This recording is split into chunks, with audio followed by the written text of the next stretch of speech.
देखिए, दुनिया में हजूम होता है, एक बड़े हजूम को इकट्ठा करके एक कौम बना के पाकिस्तान कायदे में बना के दिया। जब पाकिस्तान की बात आती है, पंजाब एक बड़ा सूबा है, पहली से पंजाब, फिर काफ से कश्मीर, जिस सूबे में हम रहते हैं सिंध, और तेली मुल्तान उससे बड़ा सूबा है, ये बनता बलूचिस्तान, और ये खूबसूरत बनता हमारा पाकिस्तान। आज पाकिस्तान में रहने वाली एक बड़ी कौम जिसका तारुफ पूरी दुनिया जानती है, अवान जिनकी जो इस वक्त स्टेक है पाकिस्तान के अंदर 4 करोड़ से ऊपर। आज तंजीमुल अमान उनकी मुंतखब एक जमात है,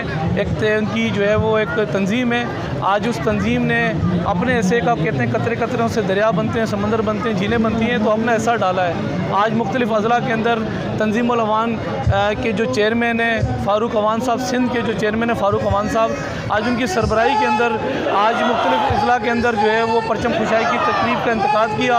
और आज मुख्तलिफ अज़ला के अंदर कैंप लगाए, और तमाम कौमों को इकट्ठा करके ये जो है वादा लिया कि माजी में जो कुछ इस मुल्क के अंदर होता रहा, हमें भूल के, रंजिशें भूल कर हम इस मुल्क की बका की जंग हम लड़ेंगे, और इंशाल्लाह लड़ते रहेंगे। ऐसे हालात में जब मुल्क की सलामती ख़तरे के अंदर हो, मैशत तबाही की जो है वो तबाही पे खड़ी हो, ऐसे हालात में हमें सबको भूल के पाकिस्तान की बेहतरी के लिए सबको आगे बढ़ना होगा, और इंशाल्लाह ताला आगे भी हम इंशाल्लाह बढ़ते रहेंगे।